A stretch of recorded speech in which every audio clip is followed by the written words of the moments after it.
Olá, pessoal, boa tarde a todos, né? Bem-vindos aí ao nosso AceleraCast, mais uma conversa hoje bem bacana. Temos dois convidados ilustres aí.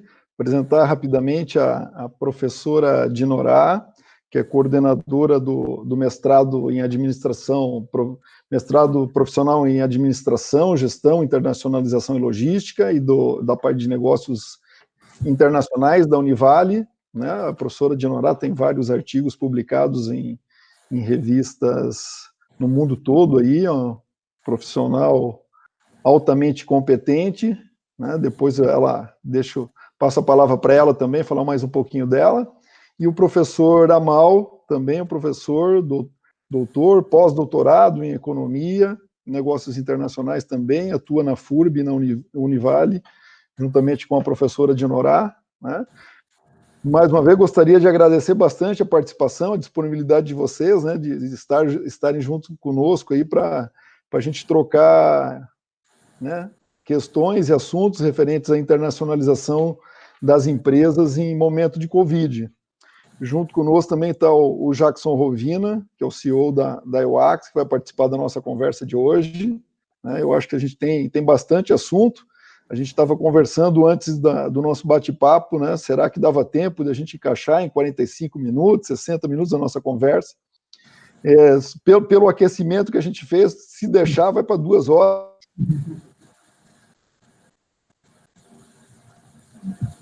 Vai se controlar para ficar dentro do nosso tempo esperado, tá? Então, para começar a nossa conversa, né, eu gostaria de abrir aí com a professora Dinorá, para que ela falasse um pouquinho, né, do trabalho dela na Univale, e também para que ela já abrisse a nossa conversa falando do cenário de exportação, né, no momento, no Brasil, nessa situação que a gente vive aí de pandemia aí. Bem-vinda, professora Dinorá. Obrigada, Cláudio, obrigada, Jackson, pelo convite, estar aqui com vocês no dia de hoje, nessa live. É um momento bastante apropriado para a gente discutir a internacionalização, as exportações das empresas, ainda mais tratando de uma consultoria, né, de uma empresa como a EWACS, que tem por trás do seu mote de assessoramento nas empresas, toda a questão da digitalização, do preparo. Acho que nós estamos no momento certo, no lugar certo, tratando sobre o tema mais adequado, né? Então, acho que isso é muito importante nos dias de hoje, e agradecer o convite da EWACS, então, para estarmos aqui participando dessa discussão. Eu acho que, Cláudio, você já me apresentou super bem, obrigada pelas palavras, né? Na Univale, a gente tem um mestrado profissional em gestão, internacionalização e logística, que foca esses aspectos das estratégias, da gestão, da internacionalização, da logística internacional.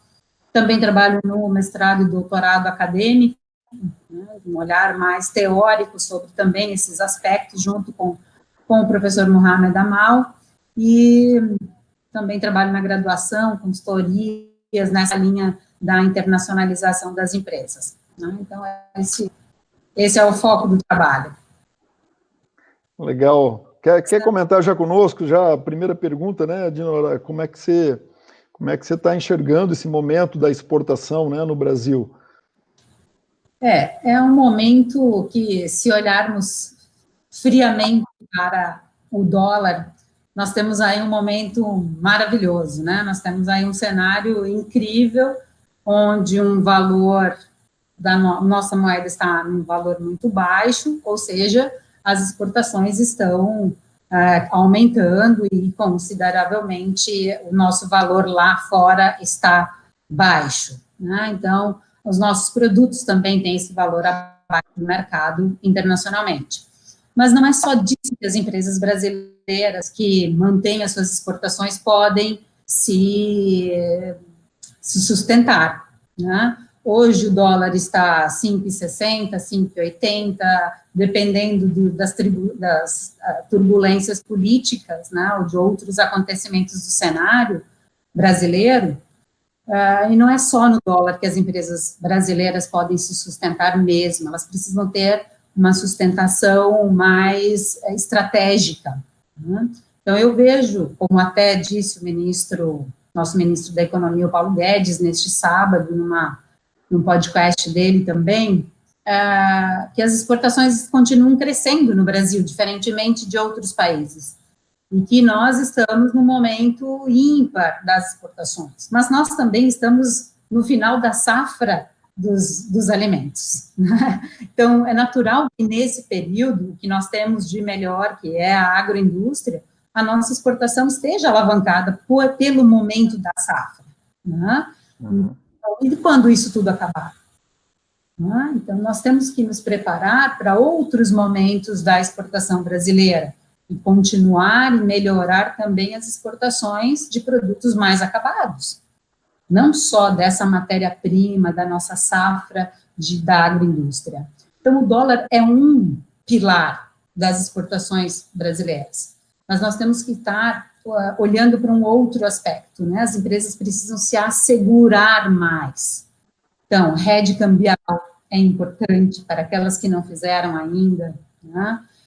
Alguma proteção na oferta dos preços internacionais, isso é muito relevante, né? Na hora que o empresário faz a oferta do preço do produto, precisa considerar hoje uma margem muito maior do que os 20% que, teoricamente, ele considerava. Ele precisa aumentar essa margem, né? Porque tem alguns economistas que dizem que o dólar, ao final do ano, volta a 4,20, 4,30, 4,50, porém, outros já estão sugerindo um dólar a 6, 7, né? Então, a margem é muito ampla para a gente ficar apostando em dólar somente alto, né? Então, as empresas brasileiras, elas precisam ter uma margem maior na oferta dos seus preços, e isso o empresário precisa cuidar muito hoje, quando vai fazer uma proposta para a exportação, né? Sendo que demora ali, nós temos uma demora da chegada da mercadoria e do pagamento em torno de 60 dias para fechar o câmbio, né? Pagamento antecipado hoje é uma modalidade adequada nesse período, né? Sugerir uma modalidade antecipada, mas é difícil se concretizar em virtude também dos outros países estarem vivendo esta crise juntamente conosco, não é uma situação exclusiva do Brasil. Então, tem aspectos de margem na oferta que o empresário precisa cuidar, né? E muito maior do que os 20% que ele estava habitualmente acostumado a sugerir nas suas exportações. Então, isso é um ponto fundamental, né? Mas o preparo da empresa com outros aspectos, além do dólar, né, um preparo mais de sustentação estratégica é fundamental nesse período. Entendi. Obrigado, Dinorá. E aí, professor Amal, com essa volatilidade toda do dólar, né, que a professora Dinorá comentou, para quem está pensando hoje, né, quem estava se preparando antes de acontecer tudo isso, né, quem estava se preparando para se internacionalizar, ou quem já estava nesse processo, e aí? Como é que está nesse momento? Né, imagino que está com um monte de dúvidas na cabeça, o que a gente faz, para onde a gente vai. Olhando esse cenário aí, o que o senhor tem visto, professor? Então, Cláudio, muito obrigado pelo convite, também faço as minhas palavras, os comentários da professora Dinorá sobre o prazer de estar aqui com a EWACS, com a empresa, que está organizando um evento incrível e que é um tema hoje que vai nos ocupar provavelmente por um longo tempo. Eu acho que é um assunto que vai ser recorrente nas nossas discussões, né?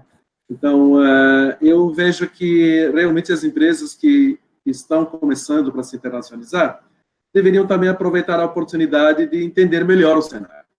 E da mesma maneira que nós podemos crescer em ciclos de estabilidade, também devemos poder crescer ou pelo menos manter as nossas posições mercadológicas também em épocas de grandes turbulências. Porque em épocas de grandes turbulências, geralmente do jeito, do formato que a gente vive hoje, elas são geralmente disruptivas, no sentido que elas provocam mudanças significativas na questão organizacional, nos modelos de negócio das empresas e também nas formas como entrar nos mercados externos e o que esperar também dos mercados externos para o futuro crescimento. Mas isso eu acho que a gente vai voltar com nos próximos blocos assim, do nosso encontro hoje, mas assim, a Dinora já passou realmente o panorama geral, mas definitivamente nós temos que entender que a questão do dólar é chave, né? É chave por vários motivos, especialmente porque o dólar hoje ele é sensível a uma questão de pandemia. Ou seja, a pandemia, ela, à medida que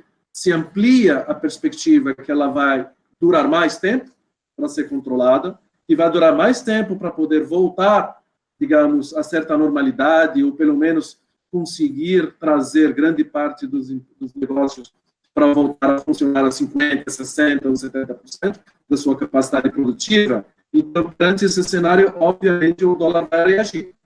Vai reagir porque uma parte significativa das empresas listadas na Bolsa de Valores que nós temos, ela depende dos investimentos, inclusive de investimentos estrangeiros. Então, esse cenário, ele começa a ser relativamente restritivo e, de certa maneira, oferece poucas opções, então nós teríamos um problema sério de poder captar investimentos para poder tornar a força motriz da nossa economia voltar a funcionar.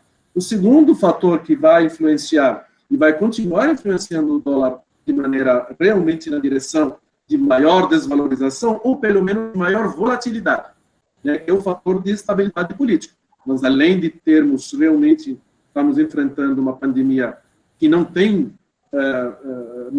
referência na história, a não ser que a gripe espanhola de 1918, nós temos certa falha do sistema de governança político para poder encaminhar as reformas, para poder criar um mínimo de governabilidade dentro do país, e isso gera um fator adicional de incerteza que possa realmente tornar os projetos de crescimento das empresas de mercado externo enfrentarem certas barreiras e certos problemas bem sérios. Para finalizar essa minha fala, eu gostaria apenas de adicionar um único comentário sobre esse aspecto, né? De que, obviamente, a nossa pauta exportadora é quase 50% ou mais de 50% do agronegócio e minérios. E, digamos, a outra parte da qual é de manufaturados, nós dependemos do mercado como os Estados Unidos, nós dependemos da União Europeia e da Argentina. São os três centros realmente de mercados que hoje captam grande parte da indústria de manufaturados que nós exportamos para o resto do mundo. Para a China, lembrando que nós não exportamos manufaturados, nós exportamos minérios e produtos alimentícios, assim, essa é a nossa pauta. Então, tanto os Estados Unidos, quanto a Argentina, quanto a União Europeia, embora a União Europeia nós temos um acordo de livre comércio, que é a ordem da União Europeia e Mercosul, todos esses mercados devem se retrair significativamente, ou seja, eu imagino que nós vamos ter realmente, embora no agronegócio, provavelmente nós vamos continuar crescendo, mas até que medida o crescimento no agronegócio vai trazer, digamos, uma balança comercial superavitária do patamar dos anos anteriores, eu tenho dúvida, porque realmente a retração vai ser brutal. O segundo trimestre dos Estados Unidos se espera uma queda do PIB de 30%.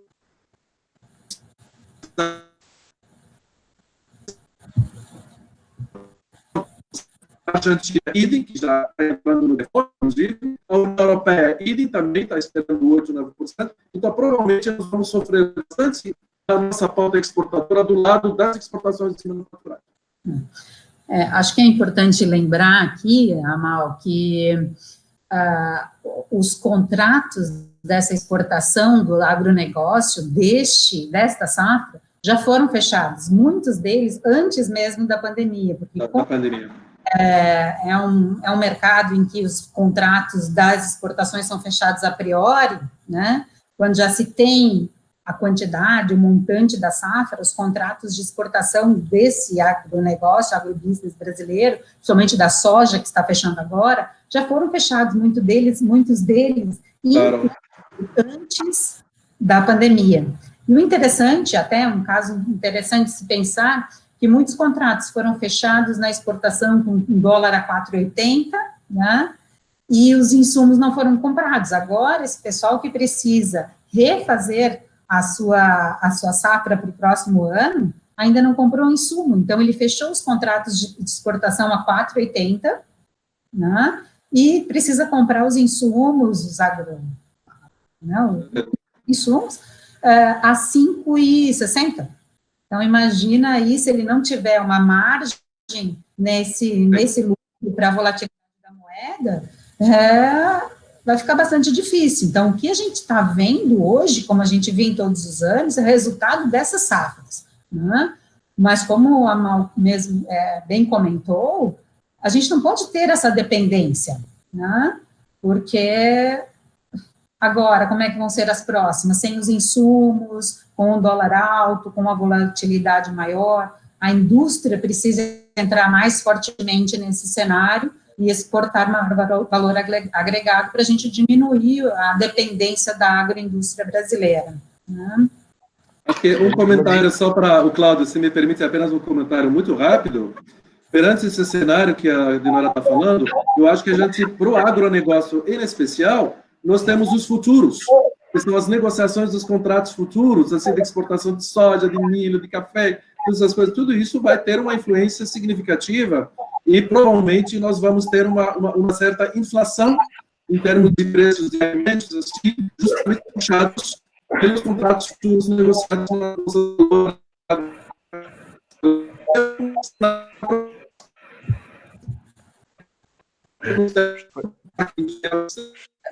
Tá caindo um pouquinho do... Legal. Acho que o Jackson, o Rovina quer fazer uma pergunta agora. Rovina, teu microfone tá desligado aí. Fica à vontade, Rovina. A gente só queria saber quanto que vai estar o dólar em dezembro.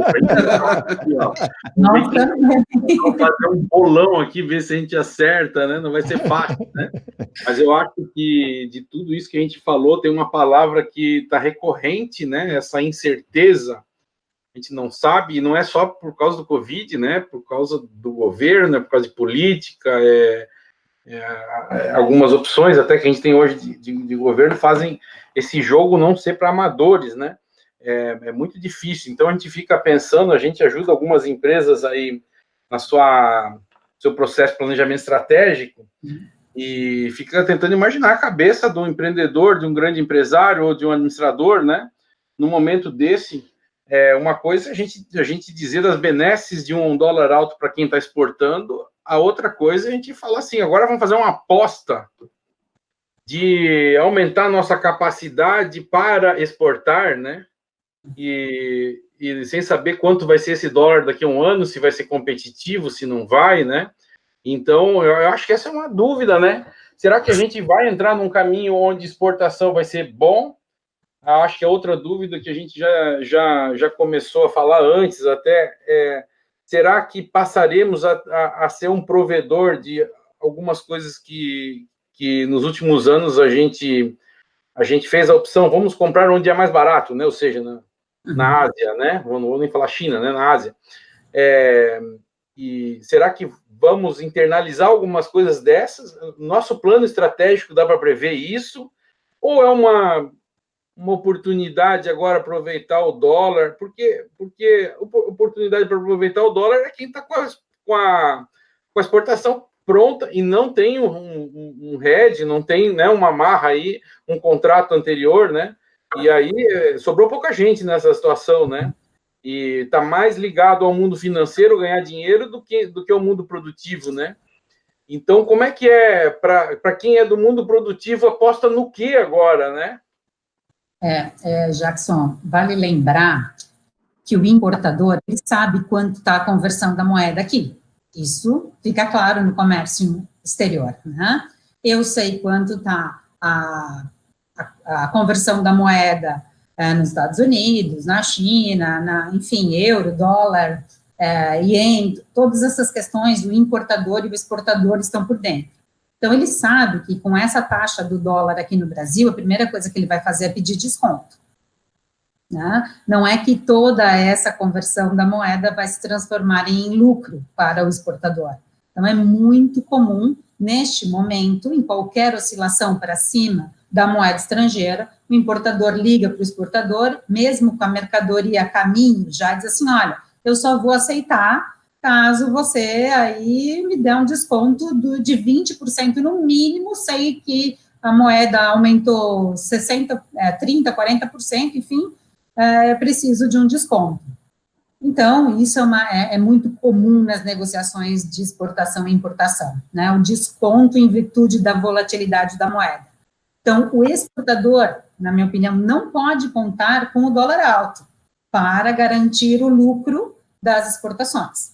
Ele tem que se sustentar em outros pilares, porque a volatilidade, aí a incerteza é muito grande. Como você falou, a incerteza não está só no Covid, está principalmente aqui no Brasil, num aspecto político, nas incertezas das instituições que não estão fortemente isoladas do setor, do cenário político. Então, acho que é isso que está interferindo muito nos negócios e principalmente no valor da moeda.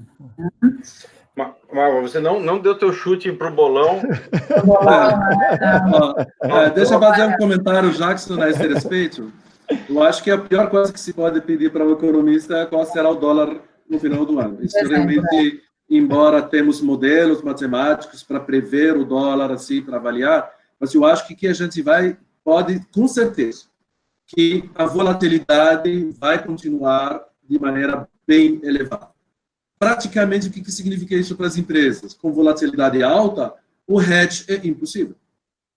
Então, essa é uma coisa bem severa, assim, para um importador, ou mesmo para exportador, a maneira de fazer hedge, assim, o custo do hedge vai se tornar extremamente elevado, porque a volatilidade, pessoal, ela é assim, assim, é uma coisa incrível que a gente está vivenciando e que não é um cenário, do ponto de vista cambial, para fazerem uma projeção. Então, esquece o câmbio, assim, digamos, olha, o dólar está muito bom, a 5, 6, 7, vou exportar, eu acho que é equivocado. Por quê? Porque, primeiro, como eu disse, todos esses mercados têm retração na demanda agregada. Ou seja, pessoal, queda de 30% do PIB significa uma única coisa. As pessoas, pelo menos, vão reduzir os seus gastos pelo menos de 30%. Então, assim, de maneira bem claramente, né? E como componente de consumo, ele tem 60%, então esse fator, ele é multiplicador maior que 30%. Ou seja, se pode esperar realmente, perante uma retração de 30%, a redução da demanda talvez de 50%, 60%. Esse é o cenário. Então, perante esse cenário, vamos dizer que a gente, com câmbio, pode exportar mais? Eu acho que não.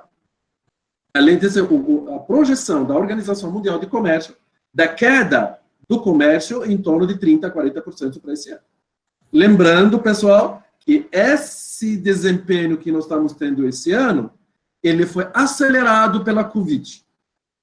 Esse processo de retração do comércio internacional, tirando o agronegócio assim, e minérios, ele já vem há uns 2, 3 anos, com a guerra comercial, aumento das barreiras tarifárias, a guerra comercial entre Estados Unidos e China, e um componente hoje de maior estabilidade.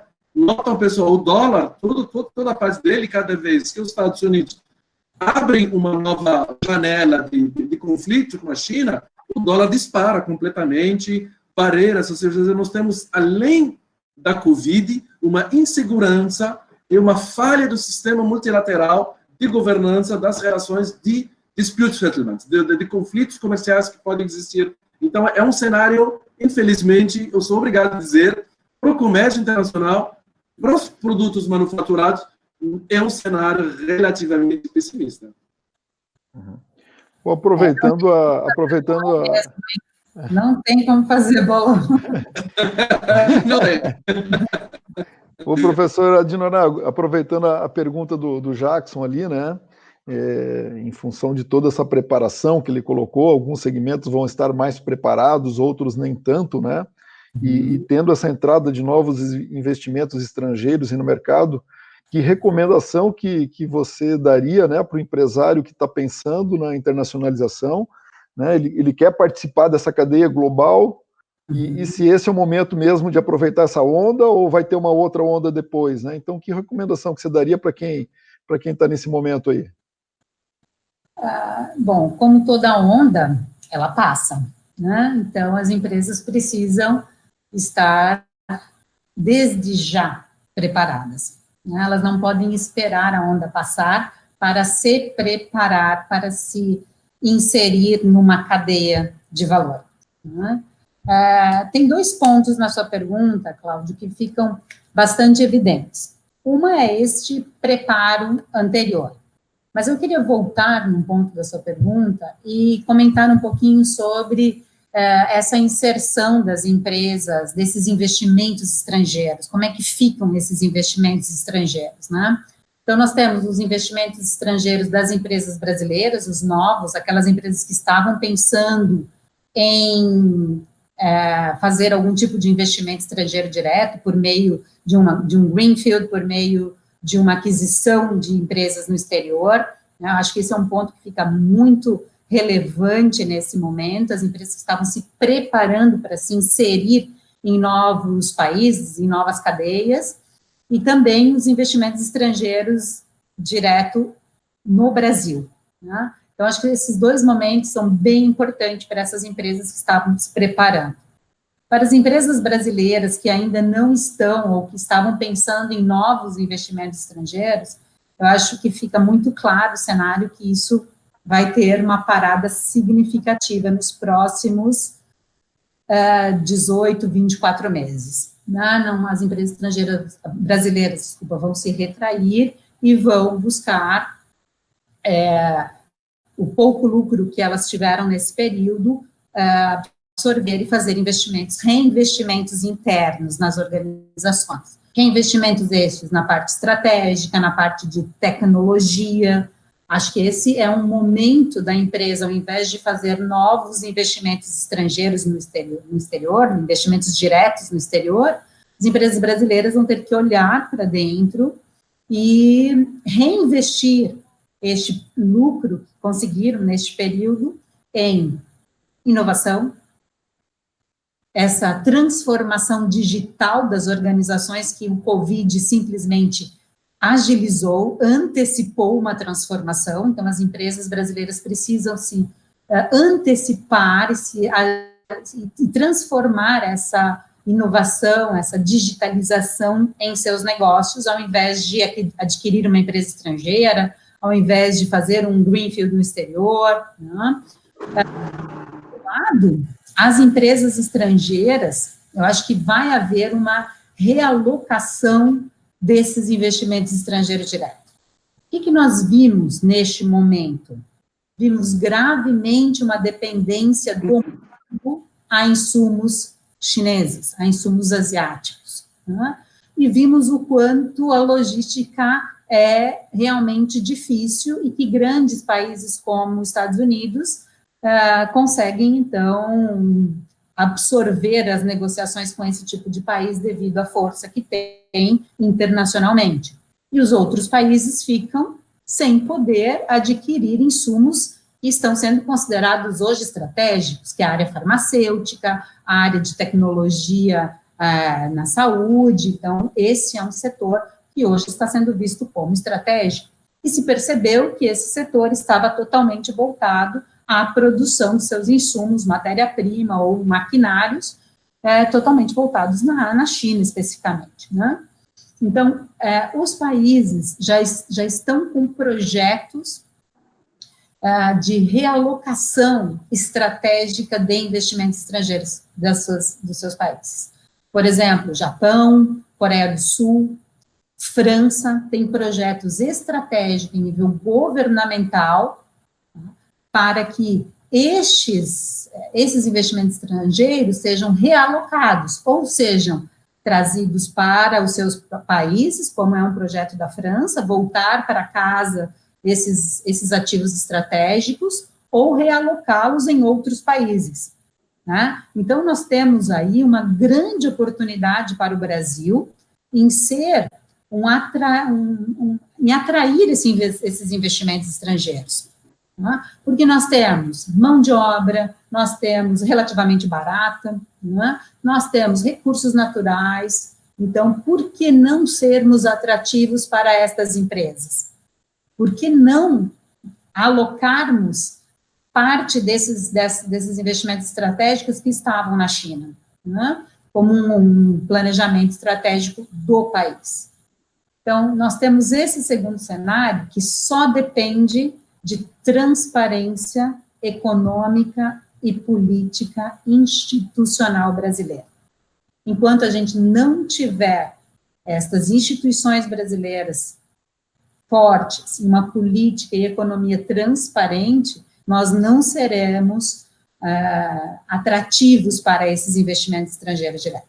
Então, nós temos aí o cenário das empresas brasileiras, que tinham como interesse investir no exterior, que, na minha opinião, devem olhar para dentro e antecipar essa transformação digital, inovar, buscar novas tecnologias, novas formas de produzir, novas formas de comunicar com o mercado, principalmente online, somente de forma digital, e as empresas estrangeiras que têm um interesse em buscar um mercado brasileiro para a produção, para realocar a sua produção. Para isso, precisamos dessa transparência que eu já comentei. Então, eu acho que são esses dois pontos da sua pergunta que vale muita reflexão por parte das empresas. Legal, Dinorá. Jackson, queria aproveitar, né, esse comentário da Dinorá aí, ela reforçou muito o tema de inovação e transformação digital, né, que não são temas que vêm sendo debatidos há muitos tempo, né, a gente fala de inovação e transformação digital, mas a gente que também acompanha o mercado sabe que muitas empresas relevaram, né, a atuação em cima desses temas durante muito tempo, né, deixaram de lado. Como é que você vê isso, né, agora, esse momento da pandemia, é o senso de urgência que faltava para essas empresas olharem com outros olhos a inovação e a transformação digital? Que recomendação que você daria para essas empresas que não investiram quanto deveriam ter investido, né, até então em inovação e transformação digital? O que elas deveriam fazer agora, por onde que elas poderiam começar? O que você tem a nos comentar, Jackson? Eu acho, primeiro assim, a gente está com um senso de urgência agora para acomodar o momento. Então, podemos ter uma leve ilusão a respeito do que as empresas estão fazendo de tecnologia por causa do momento. Uma coisa é a gente absorver as pessoas em home office, né? E preparar uma estrutura às pressas para que todos possam trabalhar em home office, automatizar algumas coisas para evitar densidade dentro de fábrica ou dentro de ambiente de trabalho. Agora, isso vai passar rápido e isso não é estrutural, né? Isso não torna nossas empresas mais produtivas, não é esse nosso atraso de industrial, principalmente hoje em dia já não é mais industrial, a gente já está falando de serviços, de todos os setores, tem o elemento tecnologia incluído, né? Mas a gente falou muito industrial, agroindustrial, né, que eu acho que é muito forte nosso. Então, falamos aí de indústria 4.0, de ter sensores com coleta de dados, com planejamento de resposta a falhas de eficiência, de qualidade, coisas que talvez nos outros países isso tenha acontecido com mais velocidade do que aqui, justamente pela volatilidade. E essa fica a minha pergunta, né? Eu vou deixar a pergunta para os dois, porque eu não consigo responder nada hoje em dia. A gente vai fazer essa lição de casa de ser produtivo a ponto de competir, porque a gente tem um histórico de industrialização forçada, né?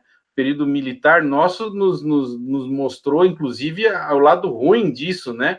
Ficamos anos atrasados, pagando caro por produtos que o mundo inteiro consumia barato, e a gente não pode mais passar por isso e forçar uma industrialização por decreto, né, presidencial.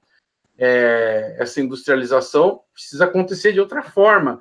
Será que é o momento das empresas falarem, não vou mais colocar meu negócio em risco? Ou a gente precisa depender do governo, né, do Estado, impulsionando essa industrialização? Então, quando a gente fala de digitalizar, eu vou tentar traduzir isso por deixar as coisas mais produtivas, deixar nossas empresas mais competitivas, operando com custo mais baixo, né?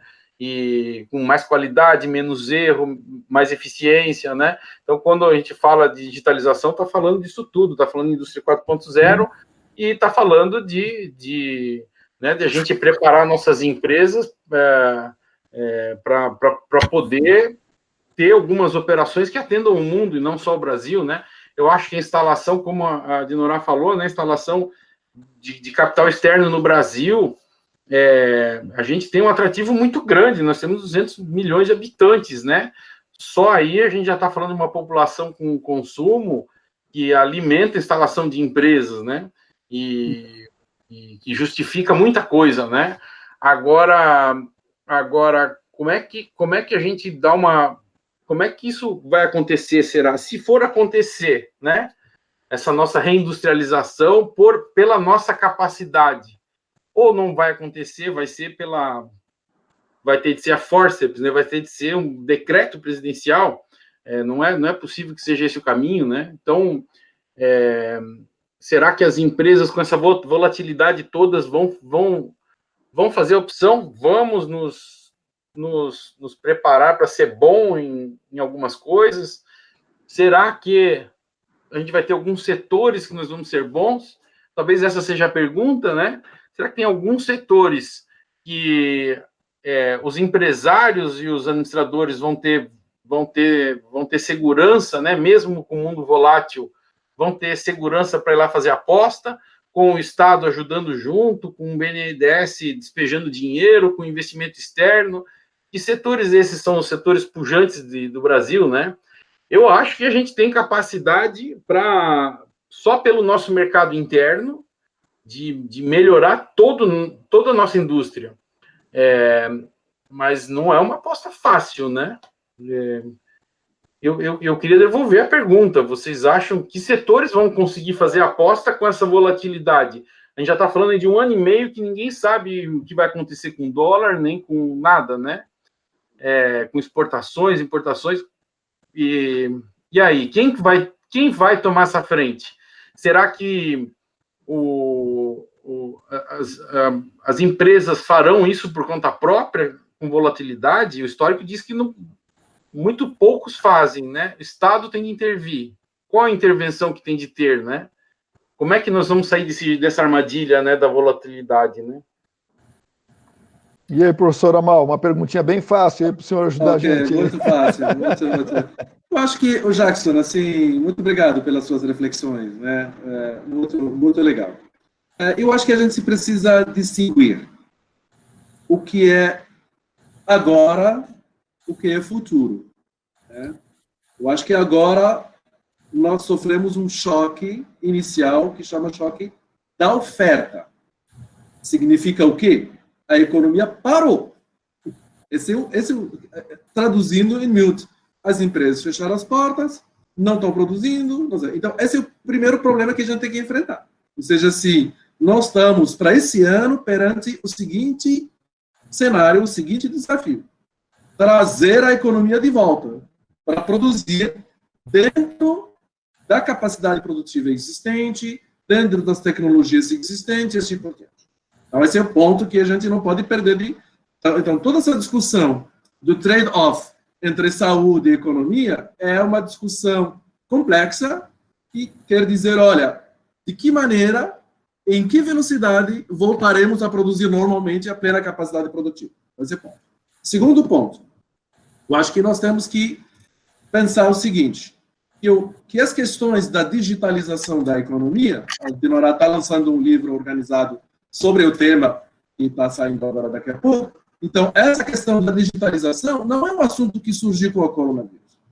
A digitalização está em curso pelo menos há 5, 6 anos. Como que as empresas estão respondendo? Por isso que, Jackson, eu acho que a internacionalização é ponto-chave. Por que ponto-chave? Porque um dos motivos da internacionalização de empresas brasileiras era busca de tecnologia e competências que eles não conseguem achar no ecossistema de inovação existente que nós temos no Brasil, que é falho, que é limitado. Então, o que nós temos? As empresas vão enfrentar o seguinte problema grave, que é o quê? Os Estados-nação, Estados Unidos, Alemanha, França, eles vão trazer barreiras para fechar contra a transferência de tecnologia, porque é lá onde reside a força maior dessas regiões e desses países. Portanto, de ponto de vista de longo prazo, nós vamos ter que enfrentar um desafio que está sempre nas gavetas. Como que vamos criar um ecossistema de inovação no qual a gente cria condições para que nós podemos fazer o catch-up da nova era digital, da tecnologia aberta que nós temos, né? Então, esses são o terceiro ponto, e aí eu passo a palavra para a Dinora também, de que nós temos que entender que grande parte desse esforço de investimento que as empresas vinham fazendo era mais de 50% financiado pelos lucros realizados no exterior.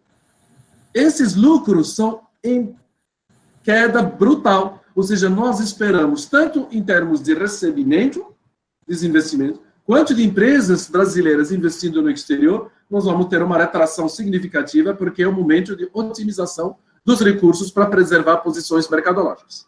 E o último, talvez assim, de que, basicamente, nós temos que saber como administrar essa retração. Nós vamos administrar essa retração desconectando completamente. Isso eu diria, é muito complexo, né? E quais são os modelos de negócio que nós vamos ter que começar a desenvolver para gerenciar esse processo com o mínimo de perda? Adicione mais perguntas, né?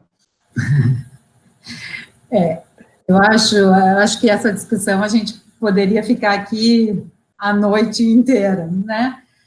Mas já que você levantou um ponto muito interessante, né? Que é a questão, as empresas tiveram que se transformar da noite para o dia, né? Vendendo fisicamente para vender online, novos sistemas produtivos.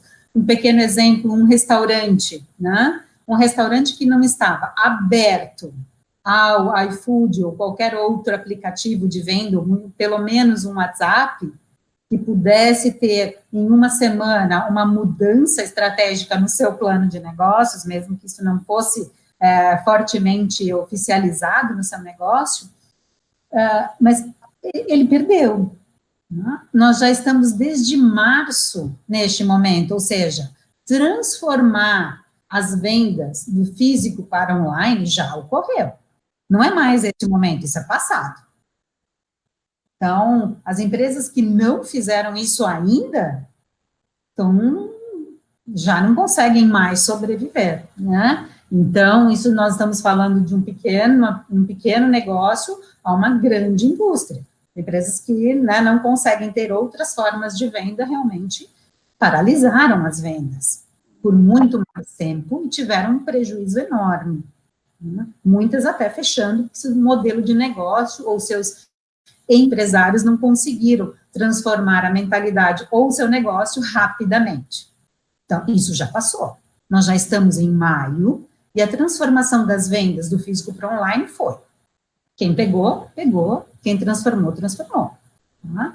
Na minha opinião, a transformação atual, ela é muito maior. Essa transformação digital não é só nas vendas, é uma transformação interna da organização, né? Então, como a Amal disse, pertencer a um ecossistema de inovação para ter,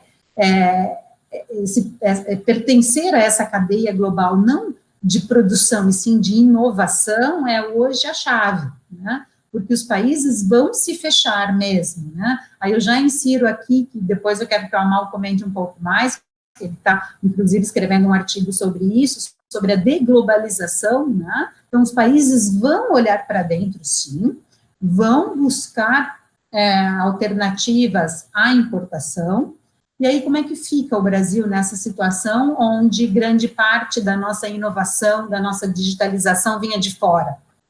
Nós temos que buscar, nesse momento, a transformação digital, mas no core business da organização, e não simplesmente na venda. O core, né, o olhar da organização precisa ser a transformação digital. E não só na produção ou envolvendo planejamento estratégico. Nós precisamos preparar as nossas organizações para 3 aspectos, além dessa transformação digital profunda, né, que é transformar pessoas também. Em virtude de todas essas mudanças, as pessoas que viajavam o mundo inteiro, buscando alternativas, buscando novas empresas, buscando novos produtos, não vai mais ocorrer nesta intensidade, né? Os traders de novos negócios, isso vai ter uma parada momentânea, né? Talvez até no longo prazo. Então, como é que faz para buscar essas inovações em outros países, essas parcerias estratégicas com outras empresas, né? Temos casos aqui em Santa Catarina maravilhosos nesse sentido de alianças estratégicas internacionais para produzir respiradores para um olhar mais social. Eu acho que essa é uma outra transformação das pessoas. As pessoas e as empresas precisam estar mais preparadas para essa transformação digital e também empresas e pessoas mais preparadas para esse olhar social. As empresas estrangeiras que estão no Brasil, L'Oréal, outras empresas que a gente vê inúmeros exemplos aqui na televisão, nos jornais todos os dias, é este olhar, essa doação das empresas para o social. E esta é uma segunda transformação, a digitalização e o olhar social das organizações, principalmente das empresas estrangeiras instaladas aqui. A responsabilidade social ficou muito mais evidente nesse momento.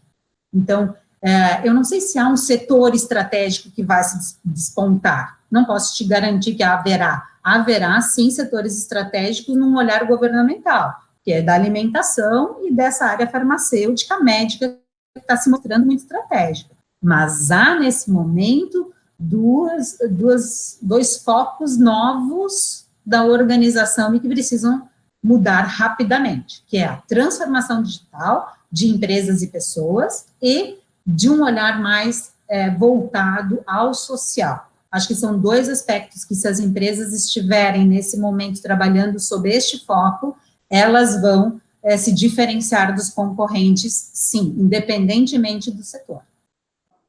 Na minha...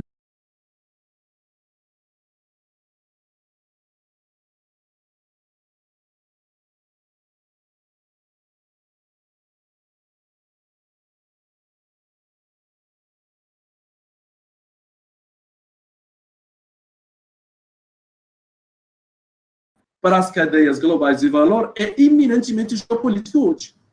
E essa, a deglobalização, ela possui esse caráter, ela nasceu em função desse caráter, evoluiu nesse caráter, e a Covid está fortalecendo esse caráter político de intervencionismo do Estado de maneira extremamente radical.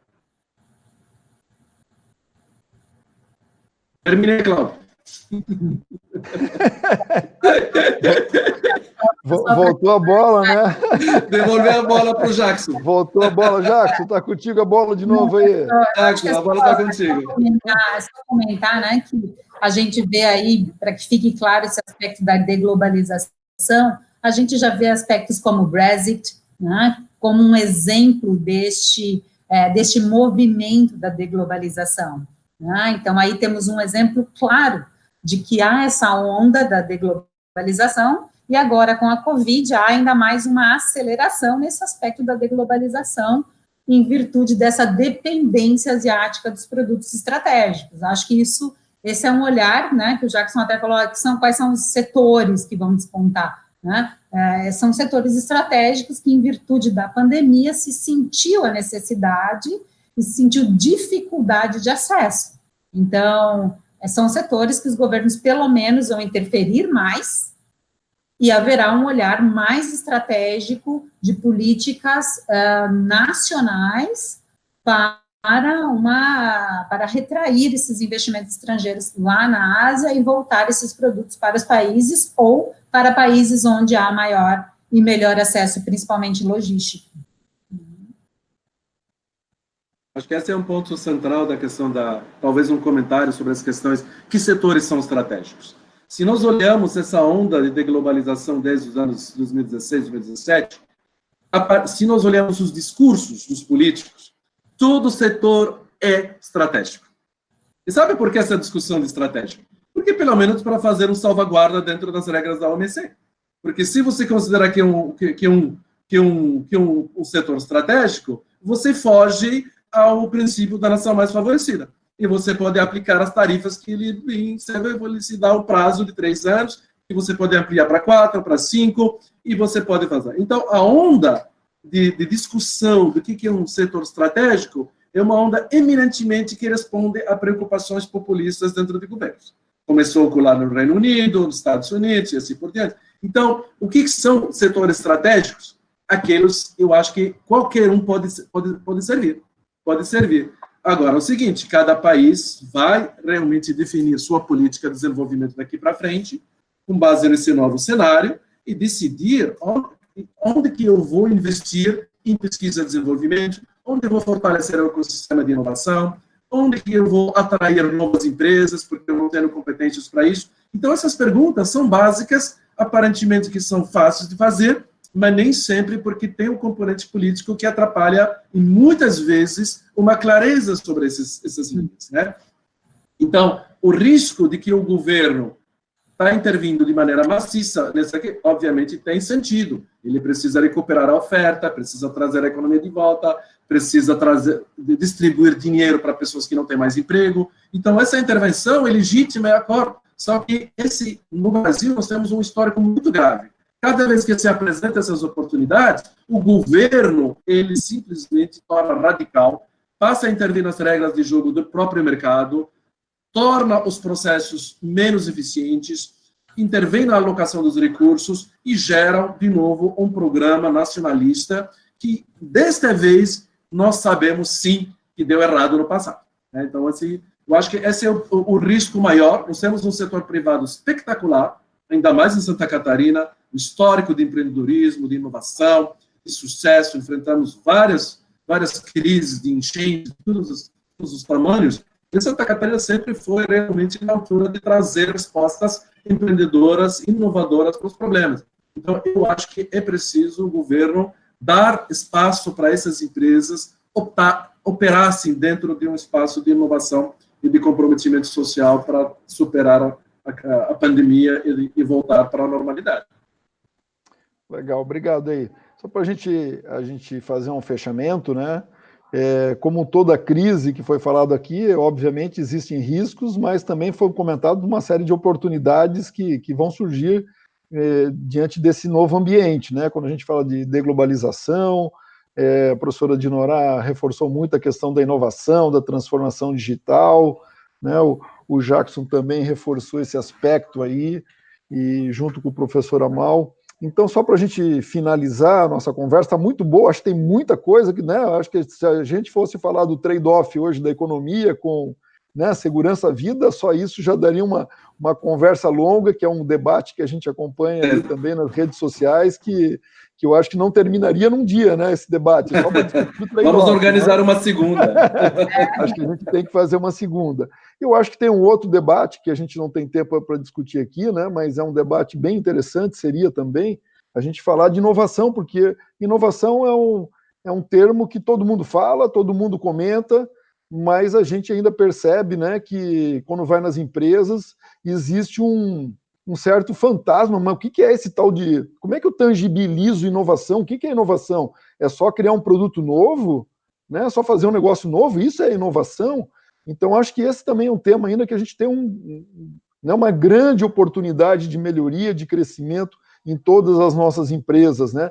De efetivamente implantar um programa de inovação para que entre na cultura das empresas e não seja somente algo oportunista ou pontual, aproveitando um determinado momento, né? Então, as empresas precisam entender que inovação ela deve fazer parte de um programa de desenvolvimento, não é algo só nesse momento aqui, né, que levou, por isso que eu falei, a gente, claro que está num senso de urgência que pressionou as empresas a agirem rápido, a ter uma atuação mais rápida, a inovar rapidamente, mas para esse momento. Mas inovação não é só isso, né? Inovação é algo que tem que ser perene, tem que fazer parte da cultura da empresa. Então, acho que a conversa foi ótima, né? Eu gostaria de abrir agora também para a gente encerrar, para a professora Dinorá aí fazer os comentários finais, depois, né, o professor Amal e o Jackson aí, para a gente concluir a nossa conversa de hoje aí. Eu queria agradecer mais uma vez o convite. Acho que o tema é o nosso tema de trabalho, é o nosso tema de pesquisa. A gente pode falar aqui horas e horas, né, Amal, sobre isso, e ainda mais com moderadores assim, que só elevam a nossa conversa. Então, eu acho que, como a gente comentou, temos diversas oportunidades. Só que as empresas não podem deixar este momento passar. Eu acho que a oportunidade está agora de reflexão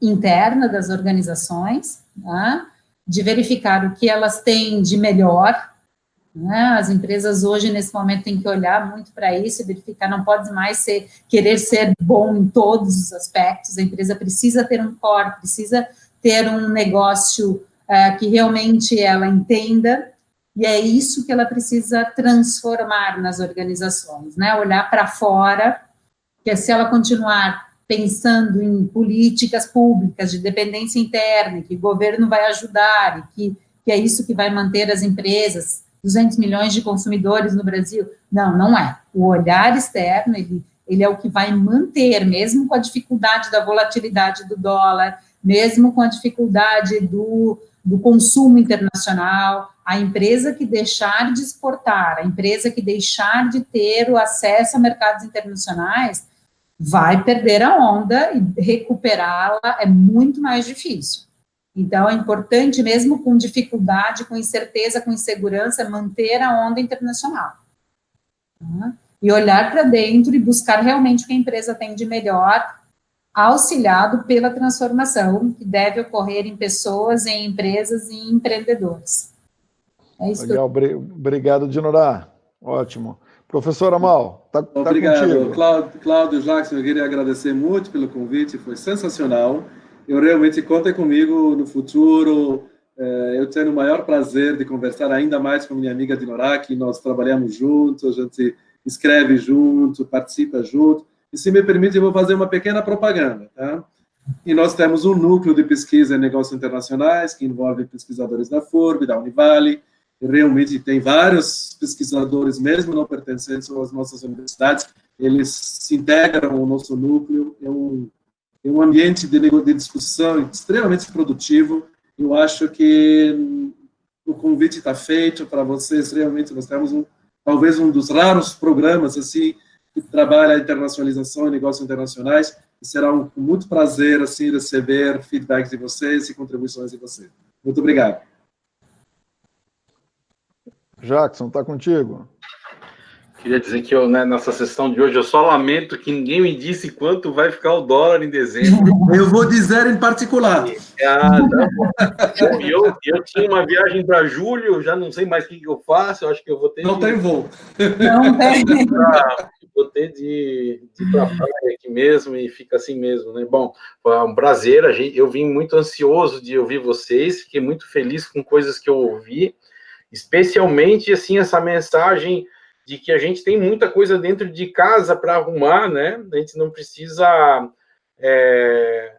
usar como desculpa do mercado externo, toda essa volatilidade, o dólar, exportação. Tem muita coisa que a gente pode fazer de qualquer forma, independente do que acontecer, né?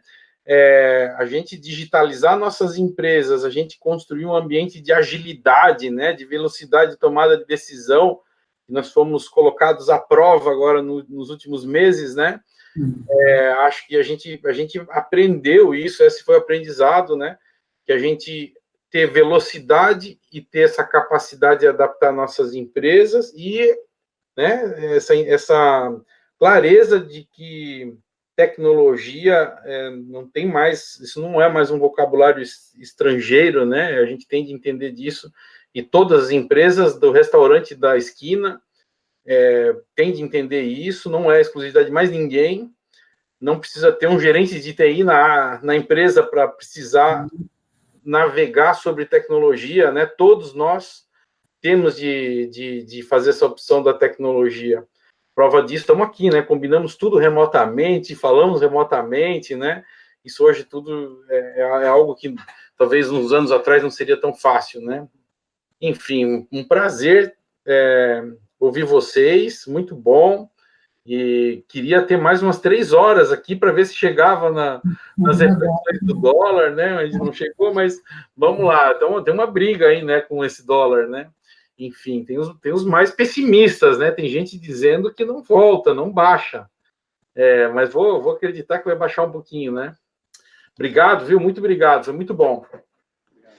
Léo, mais uma vez, a gente sabia que ia passar rápido o tempo, né? Não tanto, mas passou super rápido. Então, em nome da UAX aí, eu gostaria de agradecer novamente a participação da professora Dinorá e do professor Amal. né? Eu acho que foi excelente a participação de vocês, profissionais altamente competentes, né? Agradecer também às instituições da Univale e da FURB por disponibilizar esse tempo de vocês aí para a gente bater esse papo. Eu acho que esse é algo que a gente vem conversando bastante, né, com a professora da Dinorá, de aproximar cada vez mais, né, o mercado da instituição, né, das universidades, e nós, como EUACS também, a gente está sempre à disposição de vocês no que for preciso, né, para a gente estar colaborando aí nessa integração, e mais do que nunca o momento pede isso, né, pede que a gente trabalhe em conjunto, em parceria. O senso de colaboração é fundamental para que a gente consiga superar esses desafios que a gente tem pela frente, né? Então, mais uma vez, obrigado aí, fica o convite, com certeza vão ter outros convites, né, para outras conversas aí, mas muito obrigado mesmo, foi muito bacana a nossa conversa aí, eu acho que foi bem enriquecedora, tá? Um abraço e ótima semana para todos aí, até mais, pessoal. Obrigada. Valeu, tchau, abraço, tchau. Grande abraço.